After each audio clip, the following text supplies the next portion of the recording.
Welcome to the Green Urbanist, podcast for urbanists fighting climate change. I'm Ross.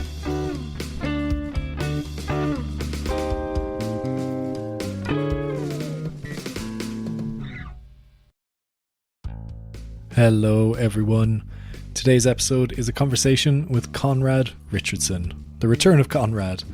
He has been a guest on this podcast before, way back in episode 5, which we recorded in August of 2020. At that time, he was living in Belgium, and in that episode, we talk a lot about the interesting career that he's had working in places like Ethiopia, Dubai, Vietnam.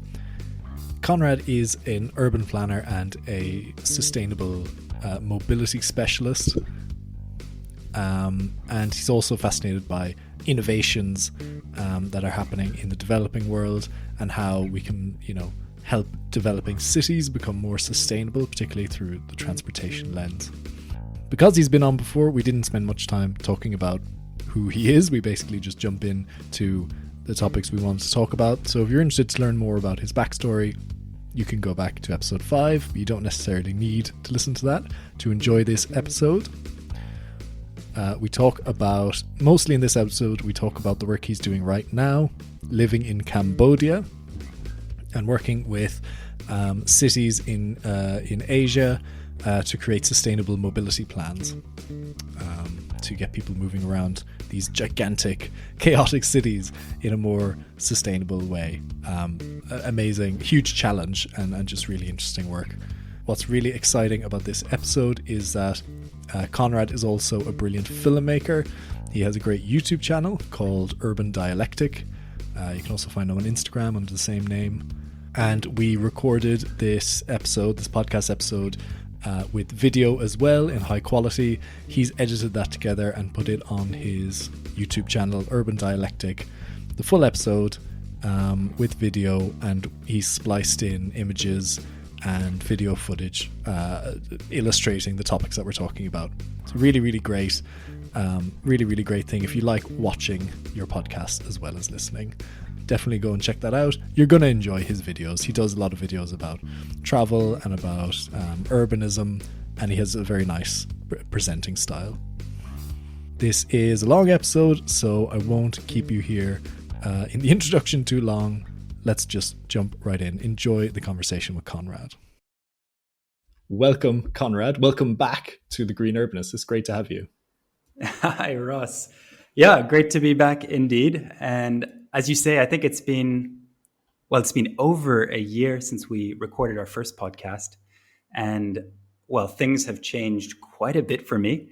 In our last conversation, I was in Belgium at the time. And today I am very far from Belgium. I'm in hot and humid Cambodia. Today was 35 degrees and it's a late evening for me. So bear with me. My brain is a little bit foggy. But Cambodia, the kingdom of wonder. And sometimes I really wonder how I ended up here. And I'm sure we'll get into that and much, much more. Excellent. Well, this is one of those episodes where I've done very little preparation because I feel like I'm a bit like the listeners. I just want to find out about what you're doing and have a good chat in that sense. So yeah, I think when people think of Cambodia, I'm not sure what they really think of. Maybe in Southeast Asia, the big kind of touristy places are like Vietnam and Thailand and Indonesia. Cambodia is a bit like, whoa, what's that like? So how do you find daily life there? Life in Cambodia is it's fun. How to compare it to those other places? It has a lot of resemblance to Vietnam and has its own very unique and distinct culture. I don't know the long history going way back, but they have some Hindu influence, a lot of Chinese influence, a lot of Vietnamese influence, and they were once a big empire of their own, the Khmer Empire. So also a very distinct culture. Brilliant. And well, I guess the main question is what brought you there? Sure. Do you want the fun version, the romantic version, the adventure version? because it's quite a crazy story. It sounds like it's all of those at once, isn't it? Okay. I guess we can rewind to our conversation. It was maybe in June 2020. I'm not sure. The early days of COVID, what we all thought was going to be, well, initially a 1 month thing, then became a 6 month thing, now a year thing. And now I don't even know how long it's been. We're still in it. But in our last podcast, I sort of shared my life story, which is a story of sort of a green urbanist gone global, I guess. And while we were recording, I was laying low in Belgium. I was reliving with my parents because while on holiday in February 2020, I went to the Philippines. And this was really not a good time to go abroad, but I had a window of free time and I said, nah, we've had minor pandemics before. This will be the same. So I decided to risk it.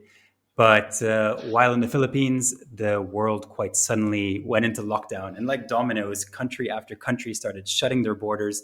And while all this was happening, was on a very small, beautiful island in the Philippines with very little internet and no international airport.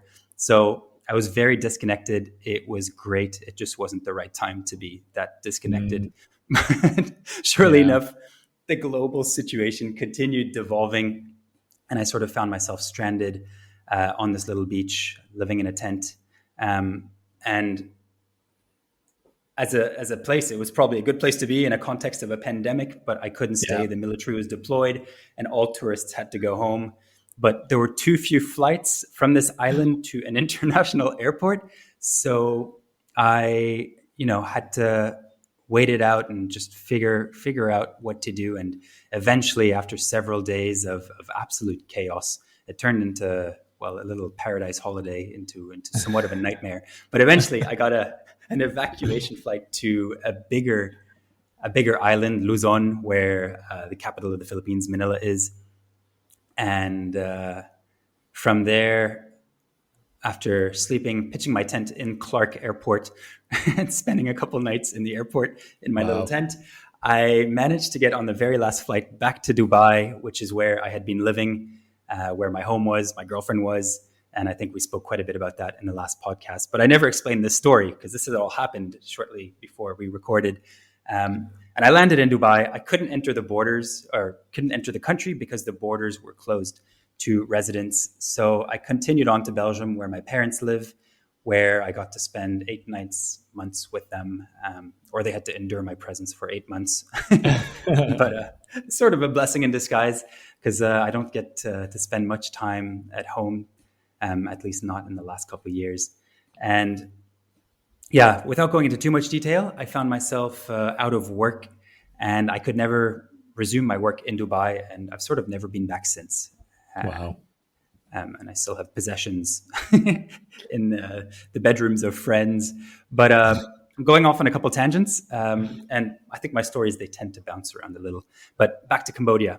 So while we were recording our podcast, I was in the middle of several negotiations, trying to secure future employment that I could realistically do.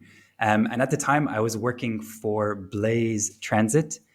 I was working for them remotely. It's a really interesting and innovative Canadian startup revolutionizing bus operations. Ross, you had Justin, the CEO, on the podcast. Great episode. So I won't go into detail. Feel free to listen to that. And at the time, I was also in conversation with my current team leader, who's essentially, well, he's my boss. Joachim. And this is someone I met in Ethiopia. And I spoke about my work in Ethiopia in the last podcast. But anyway, he was in Ethiopia just for a couple of days delivering a training course to the local government that I was working with. And somehow we were put in touch and ended up going for a beer and a pizza. And we talked about probably buses and BRT. That's what else can an urbanist or transport planner talk about? But anyway, fast forward now to February 2020. The week before going to the Philippines, I went to the World Urban Forum. It's a UN Habitat conference that happens, I think, on a yearly basis. And it was in Abu Dhabi, so not too far from Dubai. And I decided to go down. And there I bumped into Joachim, my current boss. So I think through this encounter, I re-entered his radar. Not fully sure. Maybe you can ask him. He would make for a great podcast guest. But anyway, fast forward to June 2020, after the whole Philippines ordeal, and just before we recorded our podcast, he reached out with this potential opportunity in Cambodia. And I was still sort of trying to understand the requirements and the whole logistics of it.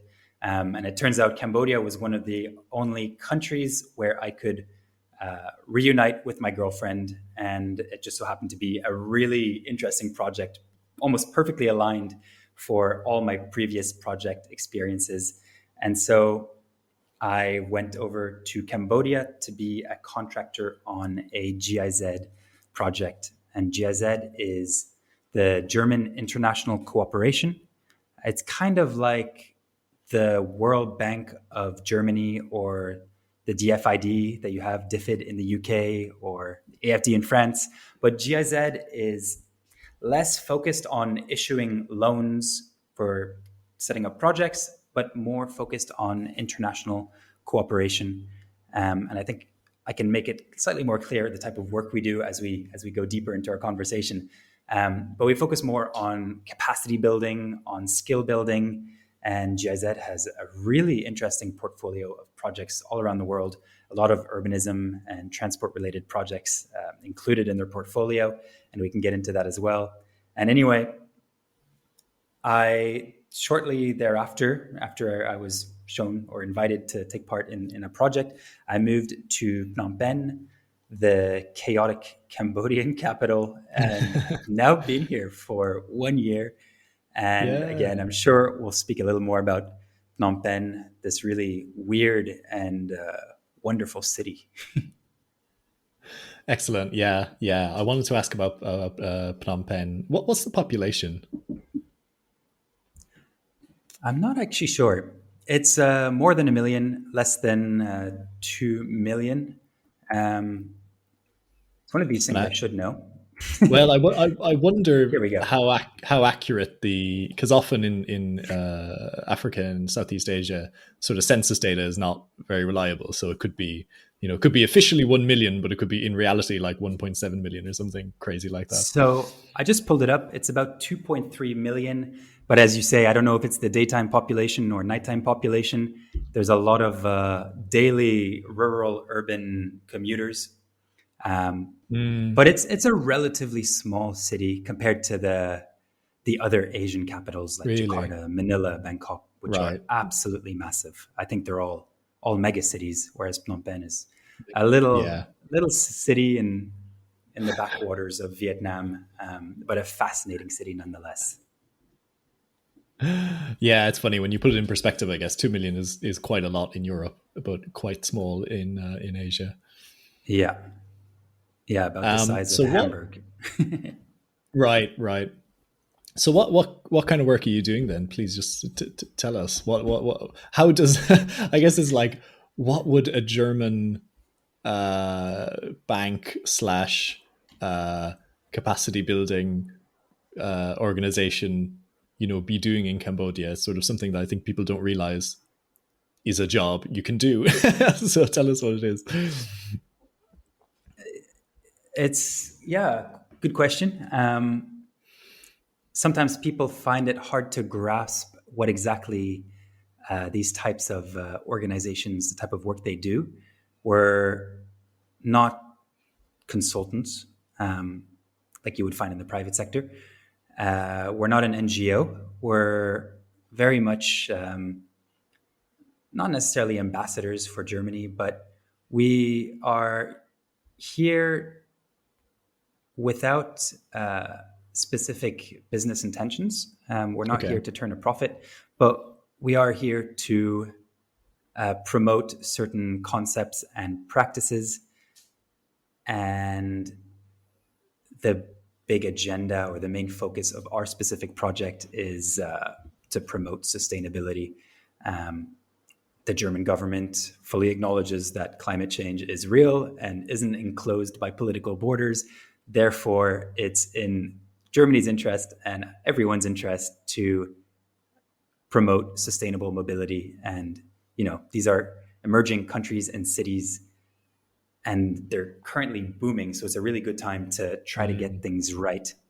Right. And more specifically, the project I'm doing here is, it's called the Summer Project, SMMR. Let me try to get this right. It stands for Sustainable Mobility in Metropolitan Regions in ASEAN. It's an ASEAN-German cooperation governance project that is implemented by GFA Consulting Group on behalf of GIZ. Bit of a mouthful. But to put it simply, ASEAN is sort of like the EU of Southeast Asia. ASEAN, the secretariat, is based in Jakarta, obviously not Brussels. And unlike the EU, they have less power and less influence. And within this ASEAN secretariat, they develop strategies and provide guidance to the 10 Southeast Asian nations, which, if you bring them all together, it has a huge population and represents the sixth biggest economy in the world. And these are, for the most part, rapidly developing countries. And so ASEAN also has an interest in transport and sustainable mobility related strategies. And through this project, the Summer Project, we support them, I suppose, both directly and indirectly. So directly, we draft guidance documents for them or with them, which are then disseminated to the national ministries of these 10 Southeast Asian countries. And then indirectly, we work with local metropolitan regions and city authorities to build capacity and also to set up projects, sustainable mobility projects in different metropolitan regions and cities. And I can give a couple examples later on. And our project, so the Summer Project, is quite unique and experimental compared to other GIZ and many cooperation projects I've come across. We have our own brand and identity, and that allows us to be a little more flexible with how we achieve our outcomes. And we get to come up with quite creative solutions to certain problems we need to address. So we obviously have a project brief, and there's very high-level indicators that we have to meet, and then we get to be quite creative in how we solve them. And I'll give some examples of the type of work we're doing. But at the center of what we do is really this capacity building on concepts that are widely applied in the West, especially in Europe, and especially in Germany, quite obviously. So the project started in 2019. I joined in September 2020, so almost a year ago. And since the beginning, this project has been developing 4 knowledge products. And knowledge products are essentially concepts, topics, or thematics. And basically, our job is to develop these knowledge products in the form of reports, webinars, videos, and use these to raise awareness, develop this institutional capacity, and train Southeast Asian governments. And I can give you a quick rundown on these 4 knowledge products, what they are. And first of all, I'd like to apologize for the amount of acronyms I'm probably going to use when I explain what we do. Like any urbanist professionals, we are buried in acronyms, which makes our work quite cryptic, which is quite unfortunate. So first acronym is SUMPs. I don't know if you're familiar with SUMPs, but they stand for Sustainable Urban Mobility Plans. And these are concepts and frameworks that have been embraced by many European cities. I think even most medium to large European cities have a SUMP, and now they're being implemented worldwide. And it's quite a progressive framework or concept that helps cities and guides cities in planning themselves in a more sustainable way, and is very focused around transport. And unlike a lot of other planning practices and master planning practices, these sumps, they look at the whole functional urban area. So they go beyond administrative boundaries. In emerging cities especially, growth happens beyond the city's boundaries. So that should be factored when you're planning your city. And Yeah. they also factor all modes of transport, and they set out to meet the mobility needs of all users. So a sump is, I don't know how to describe it or what analogy I can use. It's sort of like a coach for a city.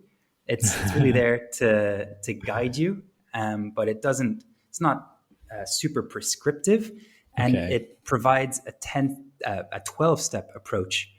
And first, it starts by looking at what resources you have. Then you're prompted to think about what kind of city you want. And you think of things like how you can track your progress towards creating the city that you want, what kind of concrete actions you can take, how these can be managed, and also post-implementation, what lessons can be learned from the things you've implemented. So that's really a super high-level overview, but it's something that is extremely important in ASEAN cities, because here there's often this lack of institutional coordination and alignment of plans at the local, regional, and also national level. So these plans sort of help bring everyone into the same room and align on the future of the city or the metropolitan region. So those are sumps. That's really And interesting because I think the role of a transport planner or a transport engineer for much of the 20th century, and still in many places around the world today, is about the efficient movement of motor traffic. And that's caused huge amounts of damage in cities with urban highways and basically designing cities so they're totally dependent on private car use. I'm sure the audience is listening to us doesn't need to be convinced about how the kind of problems that causes in the world, as well as the emissions. So this is a really interesting flip. And do you see people wanting to follow more the American model of urban highways, suburbs, that kind of thing? And is it a difficult mindset shift to start looking at, like, no, you have to think about cyclists, you have to think about pedestrians and micromobility and all these things as well? so it varies. We're talking about 10 countries here, and some are far more progressive than others. Mm, And at least in these countries that are less developed in an institutional sense or a governance sense, a lot of development is driven by private sector developers. And mm, because of this weak institutional capacity, it's very hard to plan in a very progressive, proactive sense, yeah. proactive sense. Exactly. So some governments are very progressive in what they want to achieve, but they're not well equipped in how they can achieve it. So Right. this sump concept is really there to quickly and in quite a flexible and way or localized way to sort of step in and help solve some of these issues. And again, it's somewhat aspirational, but it's far better than business as usual. And having some sort of plan is really the starting point, because then you can start going out to investors and saying, we know what we want, this is what we want, and hopefully get the private sector on board as well. Exactly. Very good. Okay, So should we move on to your next point here? the next acronym, MTEs, which stands for Metropolitan Transport Executives. Listeners probably have no idea what that means, but chances are you're very familiar with what they are. It's like a TfL, Transport for London, or RTA, or LTA style governance structure. So the RTA is in Dubai, the LTA is in Singapore, and TfL is obviously in London. And these are governance structures which bring together or attempt to bring together all transport operators in a city or metropolitan region together under one roof. So instead of having numerous competitors, like 6 different bus companies competing for the same clients on the same routes, which actually can work reasonably well in the short term. In the Philippines, for example, there's the jeepneys. These are informal minibuses converted army jeeps into these minibuses, Oh, which right. are the main form of public transport, and they're really quite fascinating.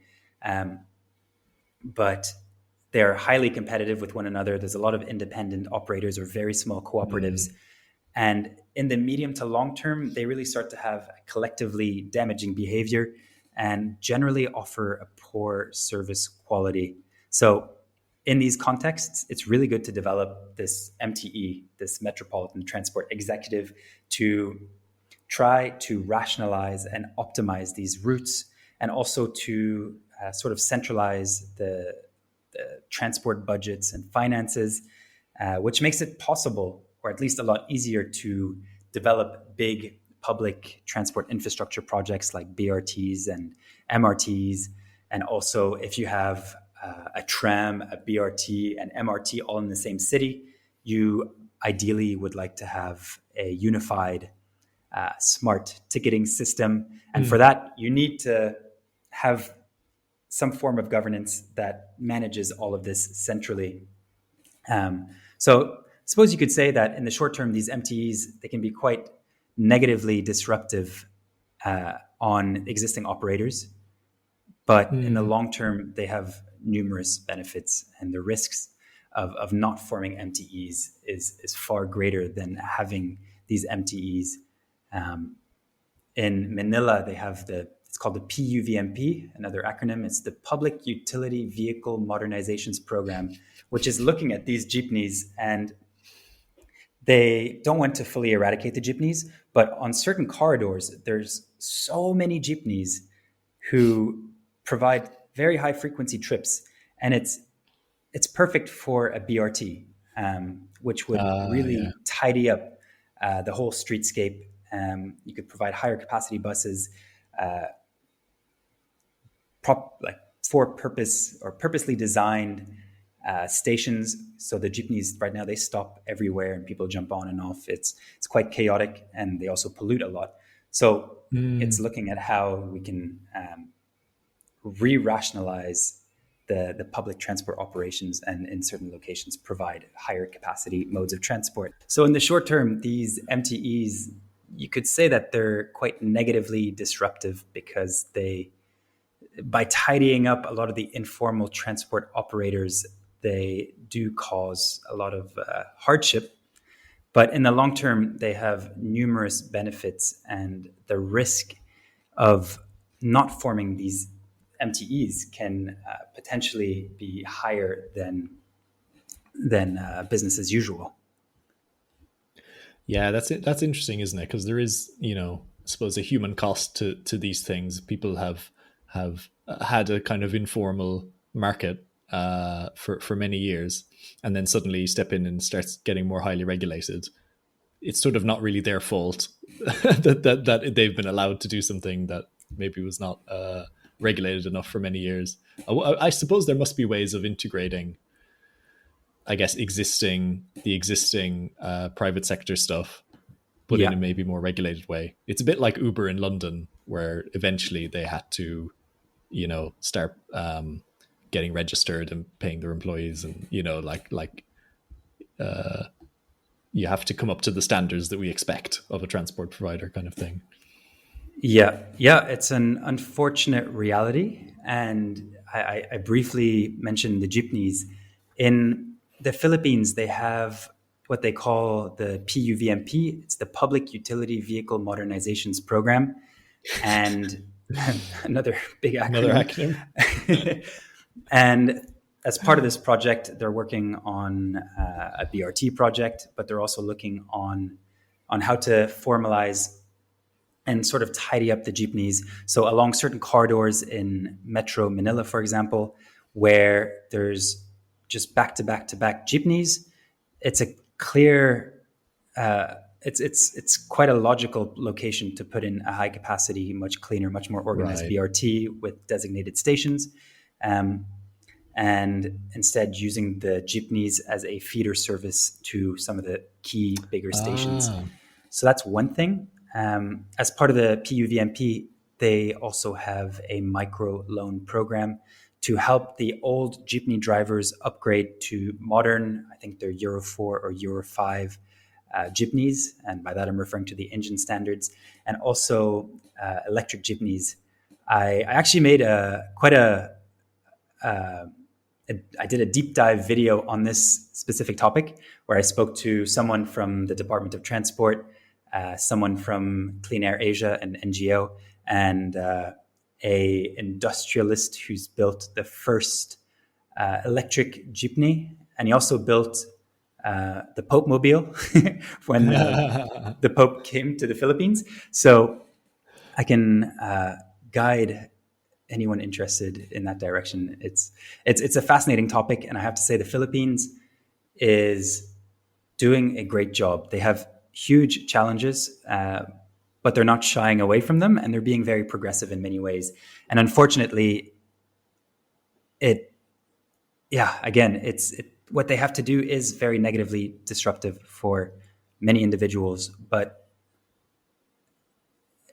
you need to, at some point, find good solutions to these problems. And they're doing their best, but obviously the terms of the loans are not favorable for these lower income jeepney drivers. But they're not completely ignoring that this project is disruptive, and they're trying to accommodate as best as possible.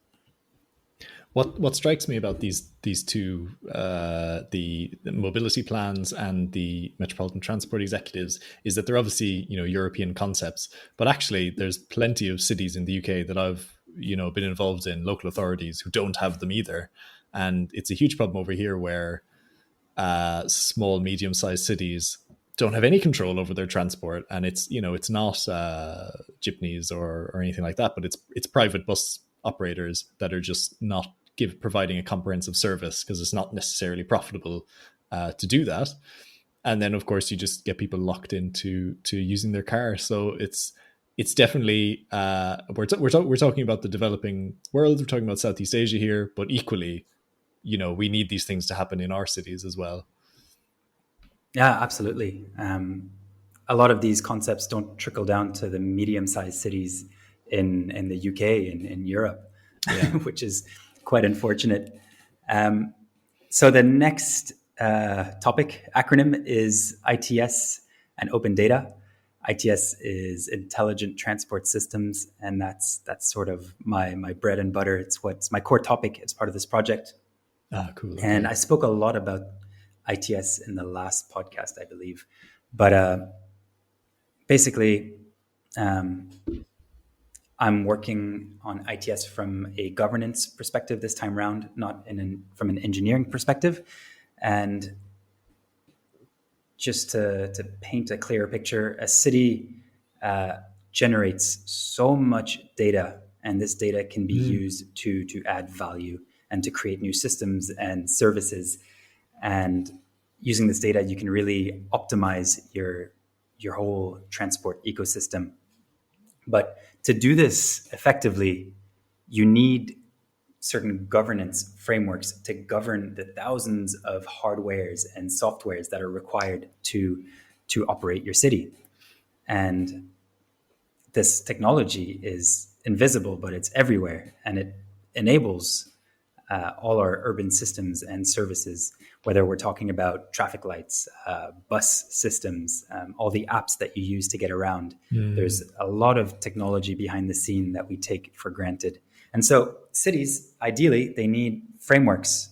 And these frameworks should be designed in a way that encourages and facilitates data sharing, interoperability, and integration of all this hardware and software. And if a city does that, they can easily scale and scope this technology in a way that allows for innovation and Um, a lot of big words there. It's my core topic, and it's the hardest one to talk about because I work at such a depth, and it's quite alien to many people. But Yeah. basically, It's sort of what's hidden, isn't happening, it? yeah, what's happening in emerging cities, and this is quite a what I believe it's a big problem. Is many emerging cities like Phnom Penh and many others are at a risk of developing closed ITS systems. So these are ITS systems that are gently imposed on them by a foreign entity. I'm not going to point any fingers, but it is happening around the world, where you have a foreign company, often backed by their government, who come to a city and they propose to develop, say, a traffic control center. So these, I don't know how to describe them, these James Bond looking rooms full of screens where you can sort of monitor and see exactly what's happening everywhere in the city, that plugs into all the cameras, all the sensors. So you'll have a foreign company come in and say, hey, we can build you a traffic control center and give you loads of cameras, and you'll be able to do this, this, and this. And these projects are multi-million-dollar projects. They're huge projects, and they're being offered for free. And basically, in this center, you have all this hardware and software come together into one centralized platform, and this allows for central operations of the transport system, which is great in many ways. But the way it's done by these big companies is they are often companies with a very wide portfolio of ITS solutions. So they might have the platform for the control center, the CCTV cameras, the street sensors. They will have this broad portfolio that plugs into their system, but doesn't plug into any other system, and no one else can plug into their system. So by working with them, you end up in a situation which is known as vendor lock-in, where you can only work with one vendor and they can charge you whatever they want to keep building on the system that they brought in for either very cheap or for free, which is obviously quite problematic.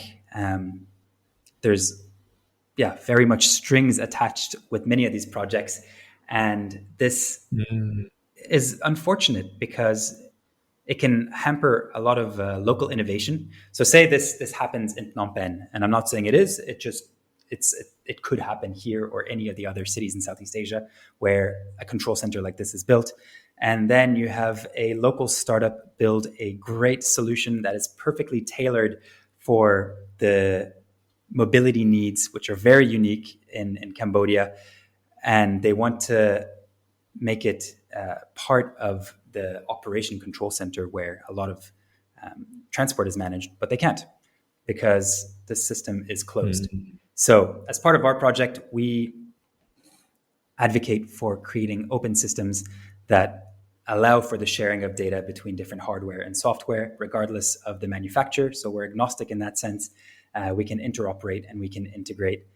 And if you do that, it may cost you more upfront, and it can be a bit more of a headache, but it creates that extra flexibility, and it future-proofs your platform, which is again very important. So that's what we do in a governance sense. And another ITS topic we're developing is that of modeling and simulation. We recently formed a partnership with PTV Asia Pacific, which is a subsidiary of PTV Group, a company the first company I ever worked for. I spoke about them in the first podcast. It's a German company that develops these 3D modeling tools where you can sort of create a digital replica or you could call it a digital twin of what's happening in the real world in this virtual environment, and say, test the impact of adding a BRT lane or adding a cycle lane, all in a virtual environment. at a much lower cost than obviously running a real pilot or developing a real project, Mm. which is quite fun. And we're working with them and trying to navigate the challenges of calibrating a tool really developed for German cities, European cities, the Western world, trying to calibrate a model for a very different um, mobility system where driving is far less organized. Mm. And the vehicle composition is also very different. In Cambodia, we have 75% of the vehicles are two-wheelers. Ah, right. Scooters, motorbikes. Yeah, that move more like a shoal of fish than a car. Not calmly staying in lanes going forward. They're sort of weaving around and Oh, absolutely not. everything. It is mad. How do you, that must be incredibly complex to try and model then, because you have to tell the model exactly how to behave, don't you? Yeah. So we're still in the very early stages of this. This is planned for the next 3 years. But basically, in the software, you have to switch off the lane abiding behavior, whereby a motorbike who's driving faster will overtake on whichever side. Okay. And then when it comes to traffic lights, here on the ground, I have never counted. I would like to, but I wouldn't. I'd say about 15% of 8 to 15% run red lights. It's completely normalized. Mm. If you can see that there's no policemen waiting on the other side of the junction, you go for it. Wow. So So different. it's quite different, yeah. And that also has to be, well, in theory, it should be factored in the model if you want to make it realistic. But many city governments prefer not to admit that that's the reality on the ground. There's a saying or a quote. I can't remember who said this, but they said all models are inaccurate, but some are useful. So Something along those lines. yeah. Obviously, they're very much an approximation of reality. They have a lot of weaknesses, but what is the alternative? There really isn't a good alternative, so we have to work with what we have. And the tool I'll be working with is called PTV Vism. It's if you YouTube it, it's really quite cool. Looks like a 1990s video game. Like It's SimCity. not a little bit like an old school SimCity. I don't remember exactly how many. So you have pedestrians because you can model all types of vehicles, and also there's a PTV Viswalk. It's a pedestrian modeling software, and the pedestrians you can sort of calibrate them to the local conditions. So the average height in Cambodia is, I'm not sure, closer to 170, whereas in Germany it's a different height. So you can factor all these things so it reflects the real behavior. You can also calibrate the I forget what it's called, but it's like a social distancing factor. For example, in Sweden, people will distance more than in Asia. Here, I think there's, well, probably like a negative social distancing value. We're all on top of each other. So all of that needs to be factored in. But these pedestrians, in terms of graphics, they have about nine joints or maybe 6 joints. So they're really quite awkward in the way they move. But at the end of the day, this is a scientifically valid and very powerful tool developed by engineers for engineers. So that explains the the 1990s graphics. Well, it's amazing to be able to test a proposal before you build it, because it's something we don't really ever get a chance to do in urban design, or like if you're planning a development, you can build a 3D model, but then trying to understand the impacts of that are very, very difficult. It sort of comes down to like the systems thinking and systems dynamics. There's often unintended consequences of making an intervention, and so maybe Yeah. to get a sense of what might happen through a model is just incredibly useful and essential. Oh, absolutely. And again, it's very much an approximation. Um, and so our last, this one's not an acronym, but we write it as an acronym for some reason in this project. It's HUBS, which refers to All caps. multimodal interchange hubs. Yeah.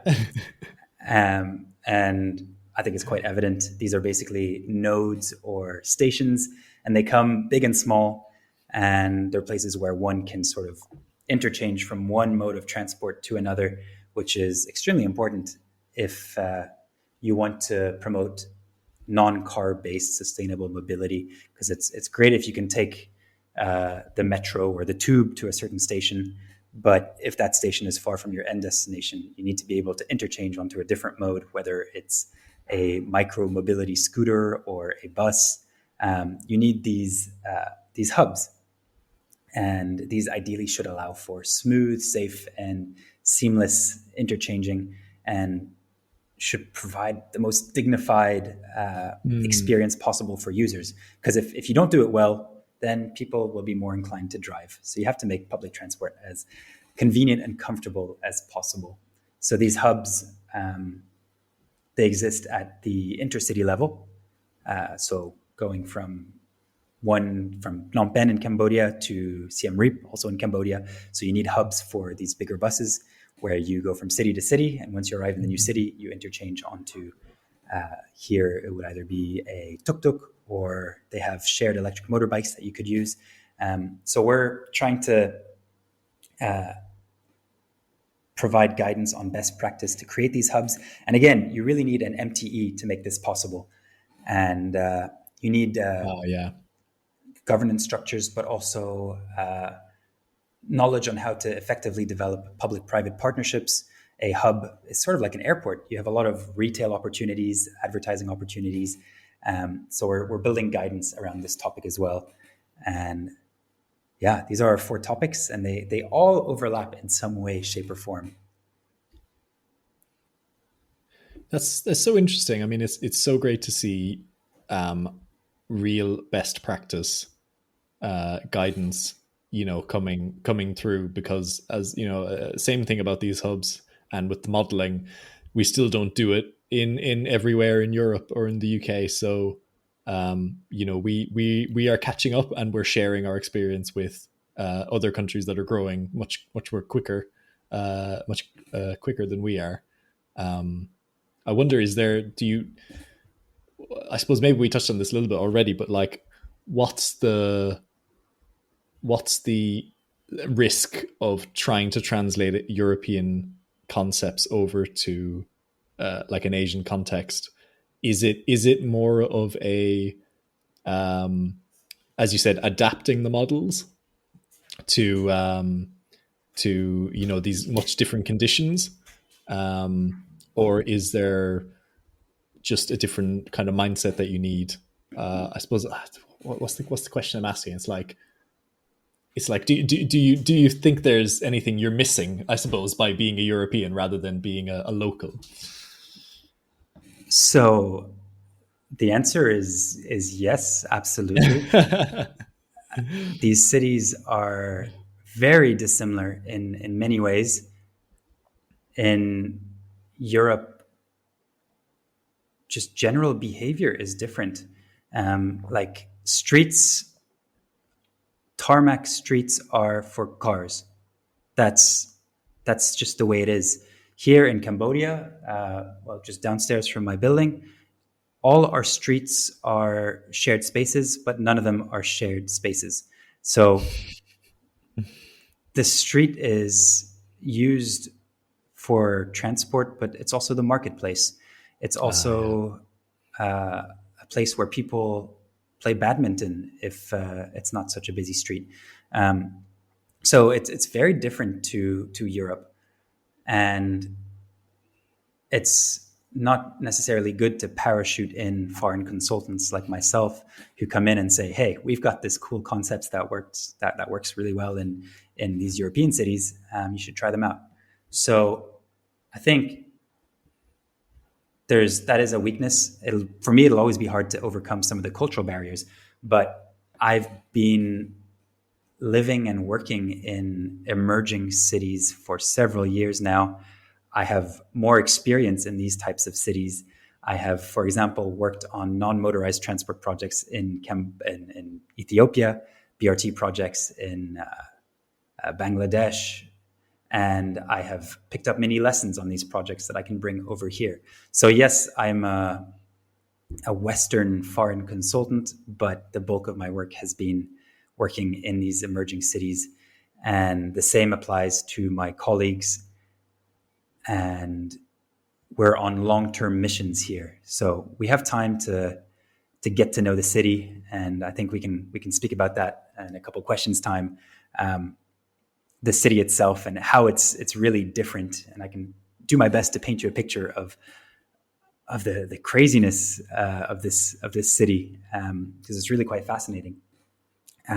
But yeah, there's some things I will never be able to overcome, and certain cultural values I'll never fully grasp, which are reflected in the urban environment.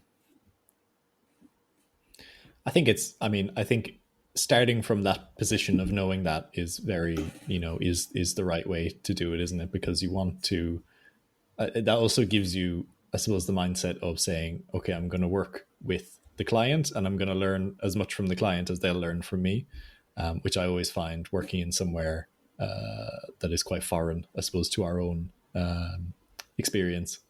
It also sounds like there are things there that are different, but maybe are important to preserve. Like you said, the fact that, now in the UK, there's lots of people campaigning for shared streets and for streets where people can play and that are multifunctional and are more like public spaces. It sounds like they already do that to an extent. Now, I don't know what the issues are in terms of road safety and things like that, but it sounds like there are aspects you would want to preserve as well.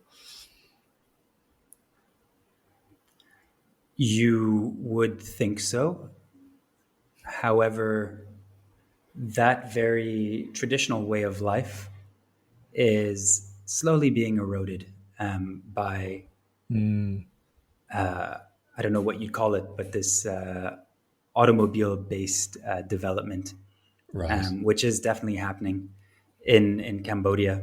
So I can give you a rundown on life in Cambodia now, or I can quickly talk about some of the projects we're working on that build on these concepts. So please tell us maybe some more specifics of what, what are the actual projects you're delivering? Sure. So we have these knowledge products, which are very much guidance documents for the ASEAN Secretariat, which then they try to disseminate to the ministries. And as I mentioned before, we also work on projects that, in a practical sense, try to work around these concepts. And we work in 4 metropolitan regions, and we have 3 projects.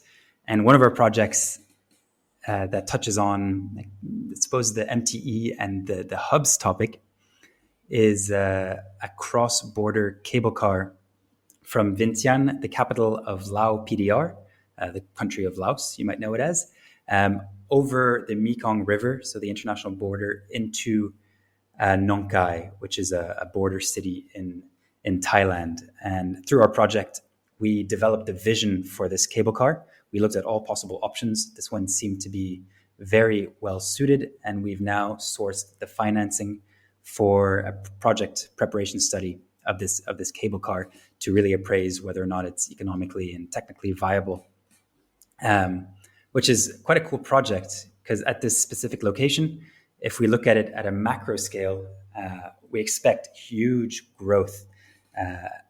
At this particular river crossing, there's also the Singapore Kunming Railway being developed, which is a high-speed railway all the way from Singapore to China that will pass pretty much next to this cable car proposal. And then at the more micro scale, in Vientiane, the Laotian capital, they're building the BRT, and the cable car will have a terminus very close to both the high-speed rail and the BRT, and we'll have this hub that facilitates the border crossing. Because as of now, all they have is a small bridge that pre-COVID had reached its full capacity, and Uh, you're going from Laos to Thailand. So there's also a switch from left hand to right hand driving, oh, quite right. chaotic. That must be And tricky. there's probably there's a lot of illegal activity over this bridge. So the solution that we came up with after a lot of consideration and a lot of conversations with the local and national governments in both countries was this ropeway, this cable car concept that will sort of operate like an airport, um, where you can come in with your luggage, you can get your passport checked, Uh, um, you can have your goods scanned to make sure that there's no smuggling of anything over the borders, and then you'll enter a cable car cabin. So it sort of operates like a conveyor belt, unlike an airport. And there's small cabins. It's good in a context of COVID. It also offers beautiful views, so it has a lot of tourism potential as well. And it just links up to all these other projects that are happening in the region. that's So that's brilliant. that's that's quite an interesting project, and quite a challenging project to mediate negotiations between two local and national governments. But that's sort of the purpose of our project, to facilitate these type of cooperative arrangements. Brilliant. Well done. I'm reminded of the cable car in London here, which links from the O2 Millennium Dome venue over the Thames to the north. And I think it was done for the 2012 Olympics. It's great. You can go. It's a beautiful view. It's a nice experience. It's quite expensive. But I'd read a report that apparently it still has no regular commuters using it because it doesn't really link to transport hubs.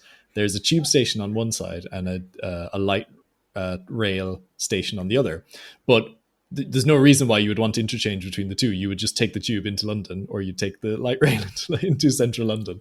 So it's one of those things where it's like a nice idea, but the location is so important.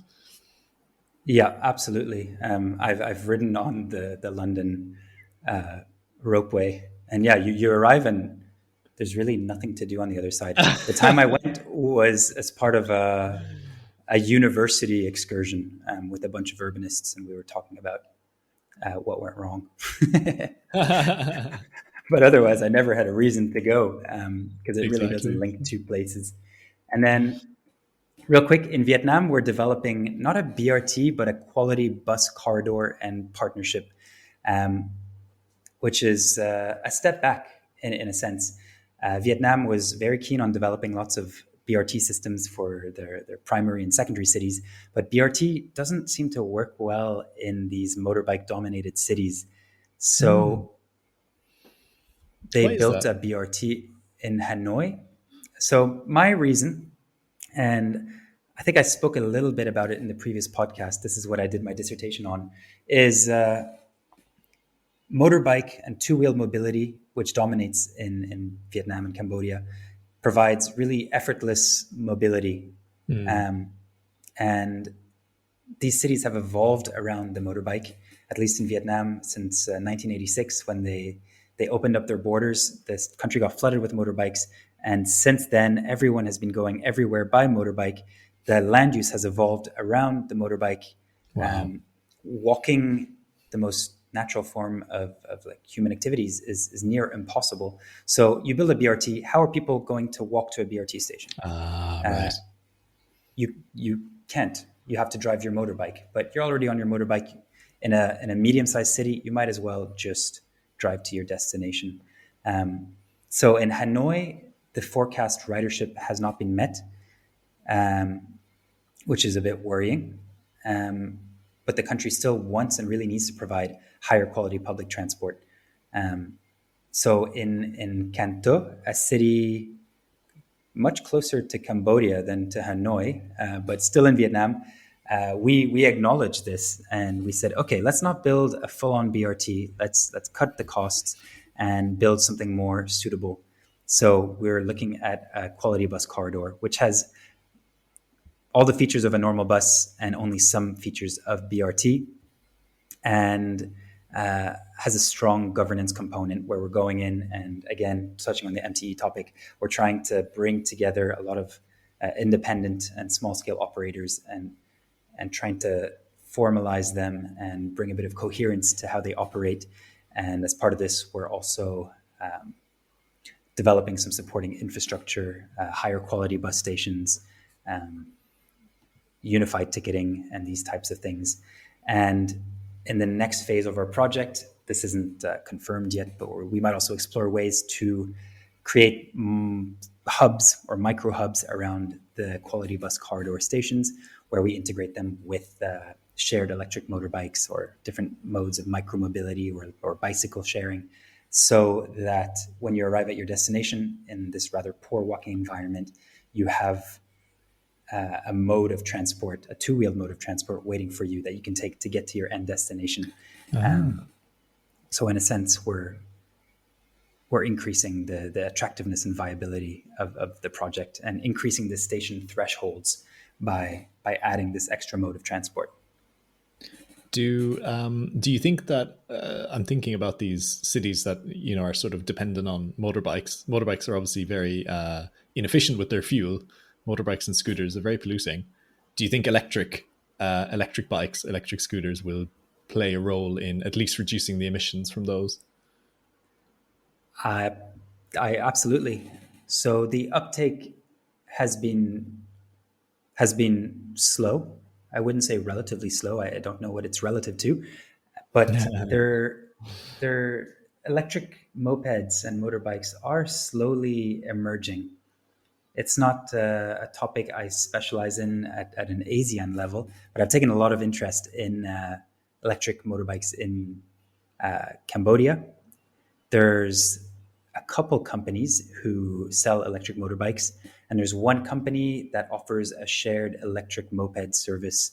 They're called GoTo. It's a Singaporean company that is using Cambodia or Phnom Penh as a sort of a test city. Phnom Penh has quite relaxed regulations, or I wouldn't say relaxed regulations, just a lack of regulations, which makes it a really good host environment for testing these mobility concepts that could otherwise be very hard to introduce and test in different cities. So this service is really perfectly suited for Cambodia. I've seen similar implemented in Europe. In Berlin, there's several shared electric motorbike services. In the Middle East, Beirut has one, for example. In North America, there's a couple. But I don't think those are the best host environments for such a service. But Phnom Penh is ideal. You find these little motorbikes. They're bright yellow, and you just unlock them with an app. And it's cheaper than owning your own motorbike, which is great. And it's necessary to break this necessity to own your own motorbike and to make private ownership optional and no longer necessary. So these are dotted out throughout the city. And in the future, when public transport services continue their operations, everything's been put on halt because of COVID. Oh, sure. They're likely to integrate them with the stations, so you can do this last mile or first and last mile part of your trip. And they're great, honestly. Noise pollution is a burden to my daily life and the daily life of many people in Phnom Penh. And motorbikes are actually, or mopeds with these little, almost like lawnmower engines, are much noisier than cars. Yes. So it's deafening. I've made a video on these shared electric mopeds, which I can link. But the first scene, we're filming at one of the busier roundabouts. You can barely hear us talking. I didn't have the right gear. All you hear is the humming of motorbikes, which is a bigger problem than people realize. Well, it has health implications. It's like air pollution. It causes stress. It causes physiological stress. As well as mental health issues. So I think that's something that will, absolutely. Alongside air quality, noise quality, or I don't know what the proper acoustic quality, I think will start to emerge as a more serious well-being concern as well in cities. And actually something that I really really, I do hope so. something that concerns me is that a lot of electric car and electric bike manufacturers put speakers in their cars because people are of course we're used to noisy vehicles, and we listen for them when we're crossing the street. And so often, if you have an electric car, it's totally silent. It's there's a greater risk of accidents with pedestrians crossing because they don't think a car is there. I think we might create, I mean, by adding speakers to get rid of that problem, we might be just losing the opportunity to have a much more peaceful, much more pleasant city that is much quieter. So it's and I think we will eventually get used to not relying on sounds. It just over time, as more and more cars become electric and become quieter. So something I hope Yeah. for the future, for a couple of decades time, much quieter cities. Oh, absolutely. I think Dutch cities are known, and there's been several studies done to be much quieter. And I Oh think yeah, I bet. you're just less stimulated. I'm completely overstimulated in this city. It's not good for my mental health, I'm sure, or not necessarily mental health, but general focus. If Yeah. I cycle to my office when it was open, I would cycle 11 kilometers through the city. By the time I get there, I have made millions of micro calculations in my brain and seen all sorts of crazy things. I think we can get to that. We can talk a little bit about street life in Cambodia, Yeah. Let's do that. because Yeah. it's mind-boggling. So my projects are around ASEAN, but I'm based in Phnom Penh. I refer to it as a chaotic Cambodian capital. It's awesome. It's a fun place to live. I do like it. And maybe we can just talk a little bit about the good and the bad and the ugly in Phnom Penh. And it has a population of 2.3 million. I know that now. As we found out recently. As we found out, yeah. And it has an old French colonial city center, and the whole city sort of radiates out from this old market. And now there's not so many left, but there's nice old French colonial buildings that have been dotted around. Unfortunately, many have been destroyed. I'm not pro-colonialism, but I do like the architectural style that these buildings were in, at least compared to some of the placeless glass towers that has replaced them. And because of this French legacy, the street layout, it predates the car. Don't know when the French left. It was 1930s, 1940s. Oh, okay. Relatively So it's recently. created this really pleasant inner city center. At least it could be. And the city has remained quite compact, which is good. Unfortunately, now it's really overrun with motorbikes and increasingly cars. I think the car growth rate is 11% per year. So Oh wow. complete gridlock is imminent. Give the city 5 years and the city Yikes. won't be moving anymore. But with all that, there's no big overpasses and underpasses. It's a much more uniform grid, or ununiform grid, not quite like Manhattan, but nice big boulevards with blocks in between. And so with that, I can really cycle everywhere. I can't walk anywhere, but I can cycle everywhere, which is good. So besides all the pollution, air and noise pollution, it's a fun, enjoyable city to get around, which wouldn't be possible in Ho Chi Minh City, for example. You couldn't cycle. The city's too big. It's Really? dissected with these big bridges and overpasses, underpasses, where it's engineered for higher speeds that you don't reach on a bike. Whereas Phnom Penh is still very manageable by bike.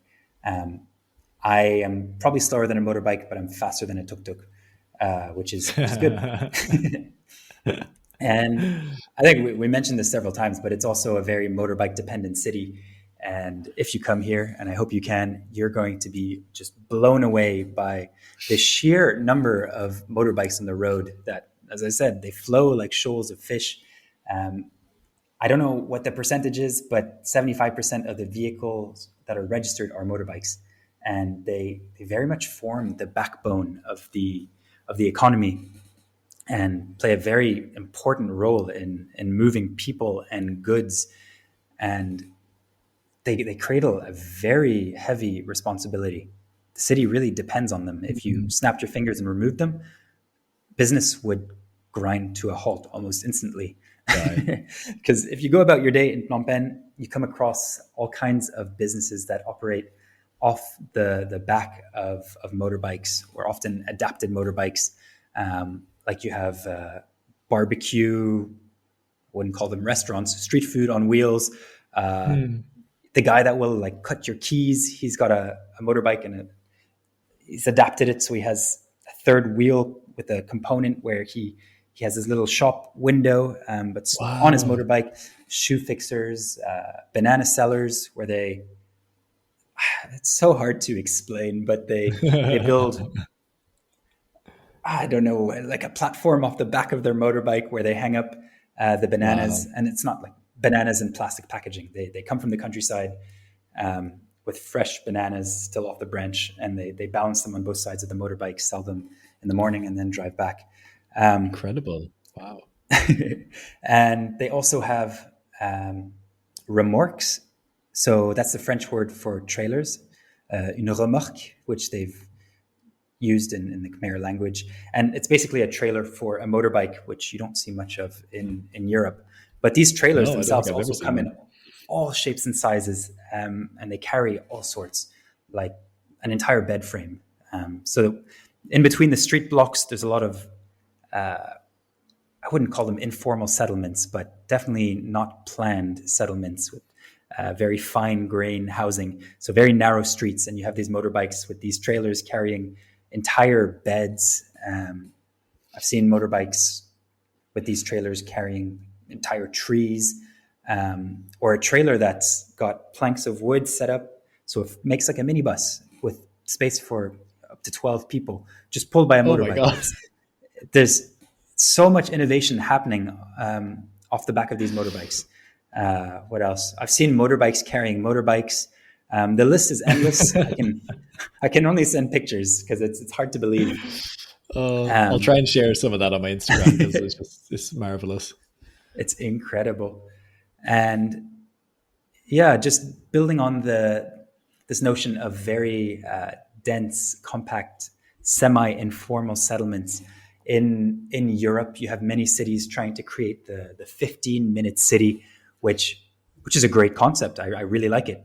And it's basically this idea that a person can reach all or most essential amenities within 15 minutes of walking or cycling, I guess. I'm not sure.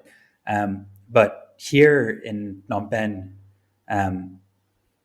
I mean, things will come to you that you didn't know you wanted on the back of a motorbike. Like, not in this apartment, in our old apartment, the ice cream seller, he would come ring his bell and we would hear him from upstairs and we'd go outside and get our little ice cream. And he'd be there with his motorbike all set up. But if the things aren't coming to you, you can walk or cycle. So walking is not convenient, but it's obviously possible. You just have to be on the side of the road or climbing over all sorts of obstacles. But I'd say here within not 15 minutes, but 1.5 minutes, you can find almost everything. Wow.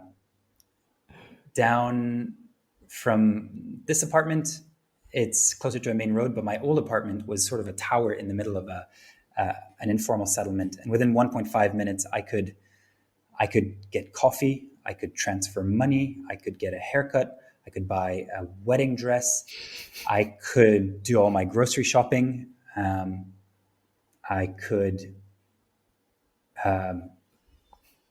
basically do anything and everything, which is quite fascinating. But as an urbanist, I think that's great. But that's all unfortunately changing fast because, like with anywhere in the world, if anyone has a bit of money come their way, they aspire to the car, and here they aspire to big SUVs. Wow. So there's a big uptake of SUVs, and there's also see many Priuses. So that's good. It's a hybrid electric car. It's not ideal in spatial terms, but in terms of efficiency, as far as vehicles go, it's quite good. But you see them. They retrofit their Priuses to have 4 fake exhaust pipes at the back, which I find quite funny and quite ironic. They're trying to save money, but they want to look like they can afford a powerful vehicle. So a lot of funny little things like that. But these guys are buying big SUVs, and if they have enough money, they move out to the suburbs away from this French colonial legacy, and they're building these huge gated communities with cookie cutter houses that look like Beverly Hills. I've never been to Beverly Hills, but I imagine it's like that. Just these absolute mansions, which is a shame. And it seems that that's the direction they're moving in. And our little project would like to not reverse this trend necessarily, but at least open their eyes to the mess they could create for themselves in the future if all these suburbs, car-based suburbs, develop, and that's how modern life looks. And everyone's driving a big SUV into the city center, then it's a recipe for disaster. The transport system just comes to an end, comes to a stop. It's I can sort of empathize with those sort of ambitions when we were just talking about how chaotic and polluted and busy and overstimulating the city center is. So obviously people feel the need to move out to the suburbs where it's very quiet and you have your own space, and you can just, have that sort of personal space and freedom. So it's like, can we find a happy medium somewhere where we're not dooming people to very carbon intensive lifestyles and car ownership, but also give them, I suppose, a better quality of life.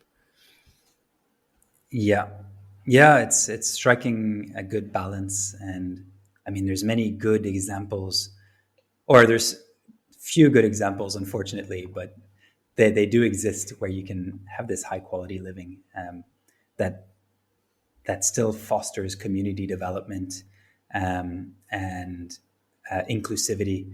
These gated communities are completely next to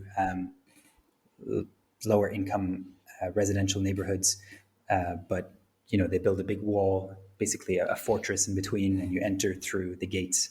So very much like a fortress, which is not good. I think we spoke about that in the last podcast, how that creates more crime by disconnecting the rich from the poor. So the poor are not guilty or so disconnected that there's not a feeling of guilt if you rob from someone rich. I think we explained it far better in the last podcast. But while just, I think if we turn this into a video, I would be quite keen to make a separate recording. I can go out into the streets and get some footage that we can either overlay over what I'm saying right now, or I can talk you and the audience through these different things I've been talking about: the 15-minute city, the craziness of the motorbikes, and these new suburbs, because it's a very interesting city. Fun fact, might have to fact check this, but Phnom Penh is the city with the most Rolls Royces per capita. Wow. So I won't go into the reasons, but it's just a crazy, funky city with a lot of good things, a lot of bad things, and a lot of ugly things. For those listening to the audio version of this, you can find that video, and I guess the video of this whole conversation, on Conrad's YouTube channel, which is Urban Dialectic. Is that right? That's right, yeah.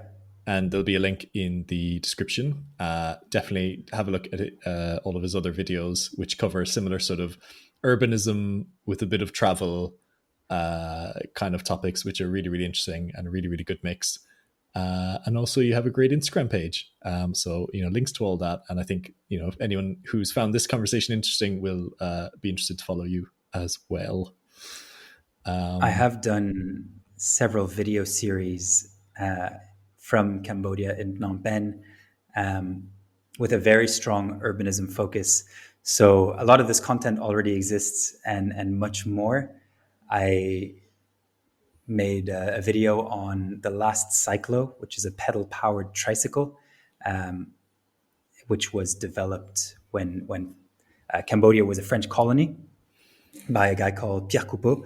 I have a whole video on this, but it's really quite a fascinating story that made its way to the Paris International Fair, was cycled Oh, by great. Tour de France winners, and they became a huge success in Phnom Penh. So these are, the story goes, this French expat back in the 1930s in Phnom Penh, he saw that people were being moved around in what can be best described as human-powered or wheelbarrows with people sitting inside that would be pushed around. So very slow, very humiliating probably for the person pushing or carrying the person. So he decided to sort of fuse the bicycle and this wheelbarrow-looking thing that they had and introduced them to Phnom Penh. They were a huge success. And at the time, Cambodia was part of French Indochina, so Vietnam was included in this area. And he tried to introduce them in Ho Chi Minh City. The mayor of Ho Chi Minh was not keen at all. He didn't think they were any better than these human-powered wheelbarrow things. So this Pierre Coupeau, he organized this big publicity stunt where he had two cyclists cycle overnight from Phnom Penh to Ho Chi Minh City. I think it's a 320-kilometer trip. Took them 17 hours, and they got there, and he proved that it was much faster than the human-powered rickshaw, and it got so much publicity that the mayor of Ho Chi Minh, he then said, okay, fine, let's introduce these, and they became a big success there. They were the main form of public transport until 1 decade ago. All my work colleagues, they used to use them to get to school and get around, and now there's very few left. It's very sad. So in this video, I interview some of the last remaining cyclo operators, and also more recently, with a group of local activists, we've been using these cyclo operators who currently have very little work to do COVID supply deliveries. So we're trying to reinvent them. But yeah, unfortunately, they've been outcompeted by tuk-tuks and private motorcycles. And myself and Daniela, my girlfriend, we've also committed to repeating or doing again this cyclo trip from Phnom Penh to Ho Chi Minh when the borders reopen. So a little part of me doesn't want the borders to reopen. It sounds brutal, but maybe take 2 days to do it instead of overnight. Oh goodness, 320 kilometers on these big, heavy, steel-framed tricycles. But yeah, that's on the horizon. We are training just in case. That's great. That sounds great. Do you think we should wrap up? Sure. And just say, huge thank you to you for coming on and sharing these stories with us. It's so interesting to see what is happening. Often the perspectives I get on this podcast are much more geared towards, the UK, Europe, the USA, North America. Mm-hmm. So it's great to have you come on and tell us what's happening on the other side of the world and what we can learn from it as well. Yeah, no, absolutely. I've enjoyed doing these podcasts from quite in an introspective way. Last podcast, I also had a number of listeners reach out and say hi, which I think is really, really great and really nice because, I live out here in Cambodia. There's not a big expat urbanism community. There is none, to be honest. It's just you. So a lot of my urban thinking happens inside my head. I rarely get to put it into words. And if I start talking about it over beers with other expats or locals, I quickly lose them because there's only so much depth I can go into. And here, I think it's borderline. At some points, I might have lost some people, but I hope you get the general ideas and the general pictures of the work that we're doing here.